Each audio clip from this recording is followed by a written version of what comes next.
reminded this morning that it was very hard to sleep on the property when we were building. It seemed like not only human or providential enemies, but also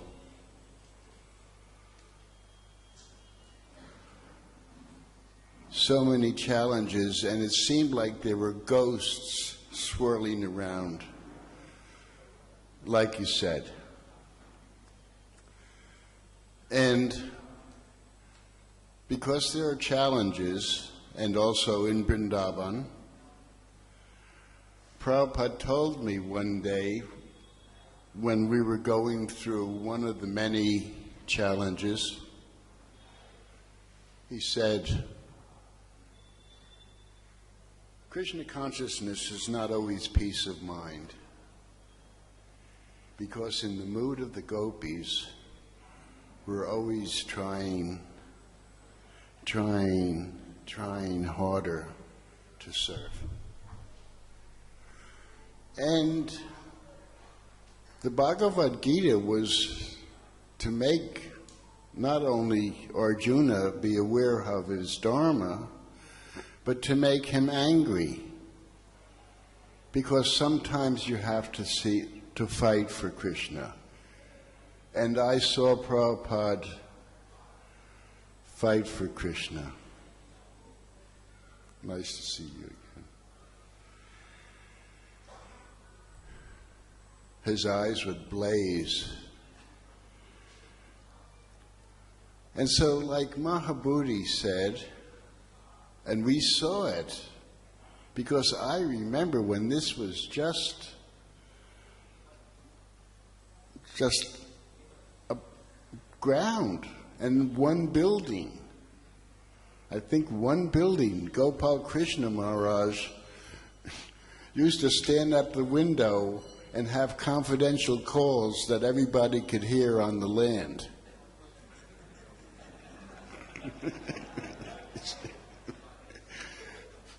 It's true. And so, by Krishna's grace, we turned a dangerous situation into the jail, although they were a captive audience. That was a joke, folks.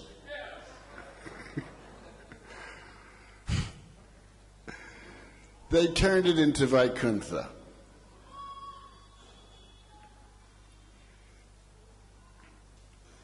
So, when we first came here, and I'll tell the story more about the beginning of the Bombay Yatra. We arrived on Ram Navami, and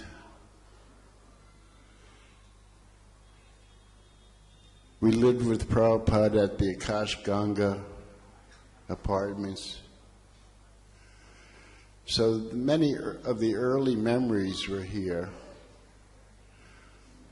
But I was also sometimes part of the growth of this wonderful, beautiful temple. Because Prabhupada would call me, and we also were doing Pandal programs, so we would come for that. But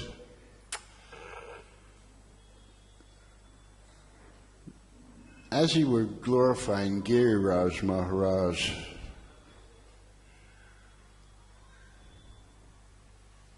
Prabhupada wrote and said we would like to start life membership program.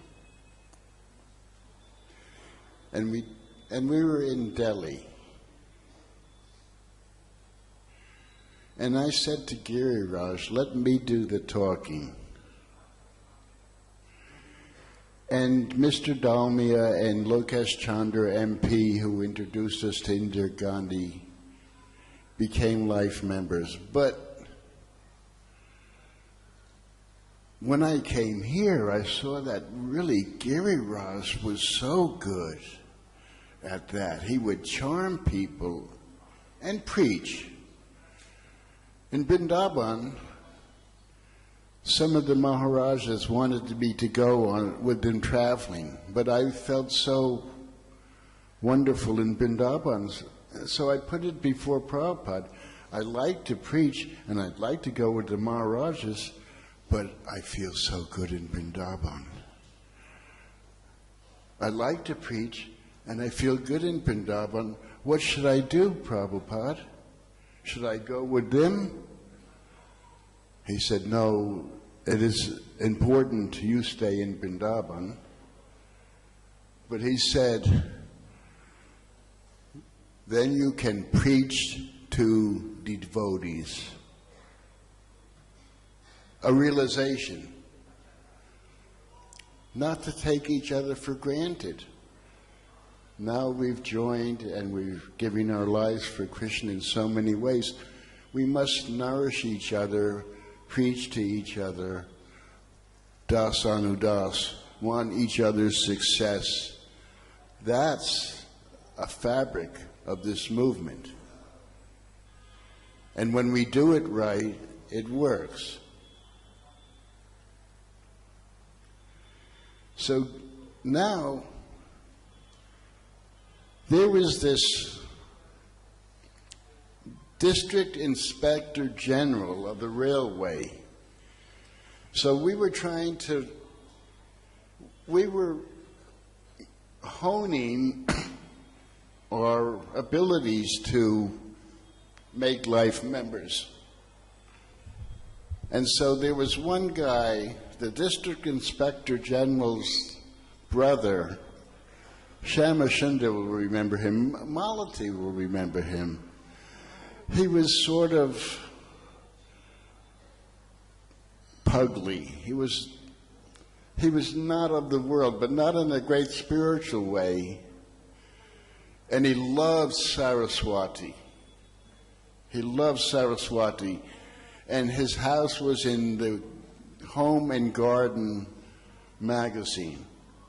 But his brother was this District Inspector General of the railway, and he'd get me on the railway any time. Later on, I'll tell the story about at the Kumbh Mela, we ran out of money, and he put an ex-Maharaja's car. We didn't have email and fax and all that. We put the ex-Maharaja's car on the back of the train that came to Bombay. I got the Lakshmi from Prabhupada for the Kumbh Mela and put the Maharaja's car on the back going back to Prayag. So, but this guy, to try and induce him to become a life member, he was just too crazy. So we would send people to him because he didn't care, and it was sort of like we were trying to figure out how to become, attract people to become life members. 1,111 rupees, and you can travel to any temple in the world and stay there, and all of the books for life. What a deal! So Giriraj and I end up, I don't know how, I don't have to know how because Krishna is such a great adventurer and he does it better than me, so it's somehow or other we ended up in Mr. Nair's office. Early. But this is when they were starting to negotiate and all of that was going on. So he was totally arrogant as we came. Why do I have to read those books? Krishna. Well, you probably know the story of our great-great-grandfather, Bhaktivinoda Thakur, when the mystic city was impersonating Vishnu. And Bhaktivinoda Thakur put him in jail, and he got sick, and his family got sick, and Bhaktivinoda Thakur still saying before, Prabhupada really does not like impersonalism because it neglects Krishna. So many reasons. I saw him at the Gita conference blast the whole conference that you're not honoring the singer of the song. So Bhaktivinoda Thakur persevered,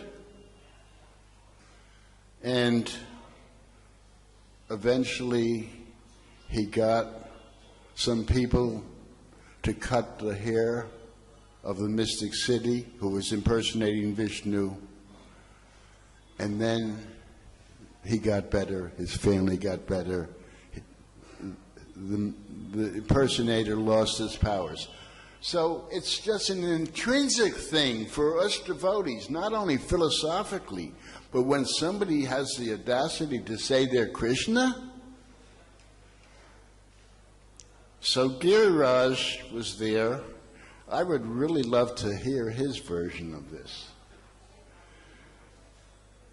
I immediately said, "Do you have 16,108 wives?" He said, "I could." And you could support them all? Well, by this time he's jumping up on his seat and saying, "I'm Krishna, I'm Krishna." So Chaitya Guru told me to do this, and I've made many mistakes in my life. And I don't know if this was a mistake, but whenever I follow Chaitya Guru, it really does work. So I don't think it was a mistake, but he had a glass paperweight. You know, the paperweights on the desk with the design, and he had a glass-top desk. So he's ranting and raving, "I'm Krishna." Giriraj doesn't know what to do. Hare Krishna, Hare Krishna. I take the paperweight and dropped it on his desk, and it goes, it didn't crack it, but it stopped him. So I thought, after all these years, that really didn't help the public relations of this whole event we are celebrating today. However, I also realized that one act did not make Mr. Nair a demon. So if someone acts demonic, then it's all right to pray to Lord Nrsimha, because he was causing so much difficulty to all of us when we're just trying to give to the world. And this is happening all over. We've seen it in London, we've seen it in Vrindavan, similar experiences. And so we go on, and Prabhupada is the ringmaster. And so here in Bombay, it was very nice because we lived with a Mr. Lalan. It was a house that was surrounded by a rainforest. And Prabhupada would live with us, and I would peek in the door. I was sometimes his door assistant, his Chokey Door. We had a Chokey Door in Vrindavan from Radha Shinda Temple. He said, "I'm a cook, but I'm a Chokey Door." And I said, "Okay, we'll try you out." So then, I'm going to get back to the story, the other story. So then, the Chokey Door, who was a cook, I go there in the middle of the night and he's sleeping. So I nudge him, "Maharaj, where's your stick? Where's your danda?" "Oh, I hid it because the dacoits might come and beat me with it."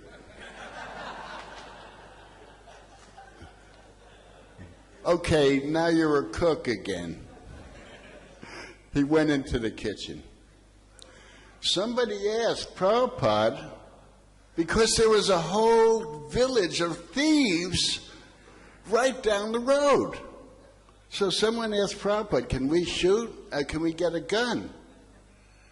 And I'm always like, how is Prabhupada going to be the manifestation of the Shastras again in this adventurous, open-minded spirit that attracted us all to do this for 50 years? What's he going to do? He says, yes, you can get a gun to the person because, he said, shoot over their heads, but don't shoot at them. And then he told the story of Narada Muni having a disciple who was a snake, and the snake became a devotee, and now he was meek, a cobra. And Prabhupada's telling the story.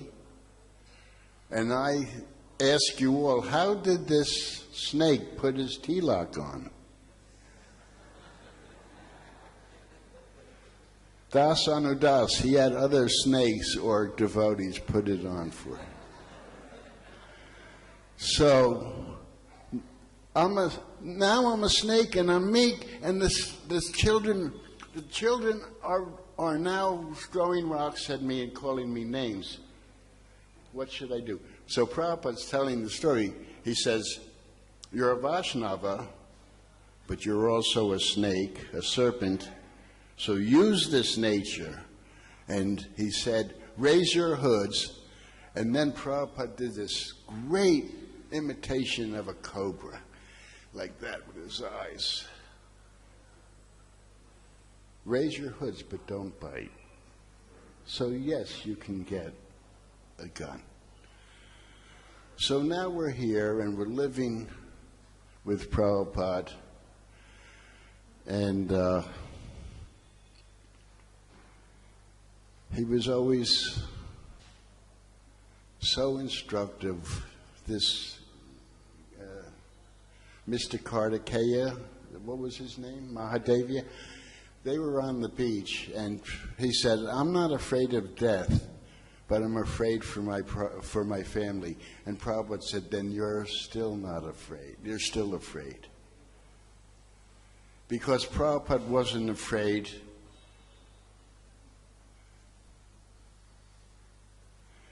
I'm going to tell one more story, and then I'm going to show how Prabhupada wasn't afraid of death.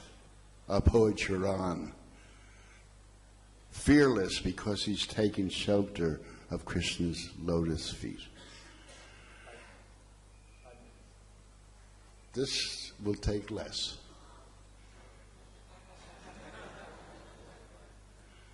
So, now I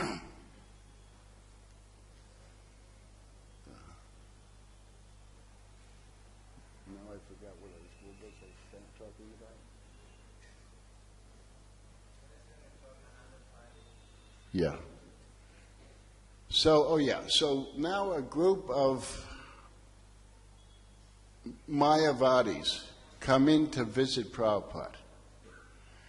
And they were taught from Masri, and they were just spewing their impersonalism. And they all had these booklets. And Prabhupada's books were piled up in the corner. And their books were like... So then they left. And so Prabhupada gave us each one of the books. So I'm wondering, does Prabhupada want me to read this book? I am one with God. And then Prabhupada took out, he loved Bombay chavda. You know, the Bombay mix of chickpea and coconut and peanuts and everything like that. It's a special mix. When one day I was peeking in the keyhole and Prabhupada was eating it without touching his lips. And so now we had these books, and Prabhupada gave us some of this Bombay chavda, and he used the books as plates.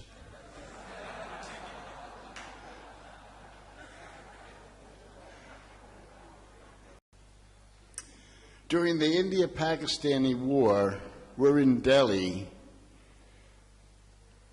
and Delhi was, everybody was going around, they were fearful, and they were blinking, covering the lights, the windows at night, because they were afraid that the Pakistani Air Force would see the lights and bomb. I was afraid they would miss Delhi and hit Vrindavan,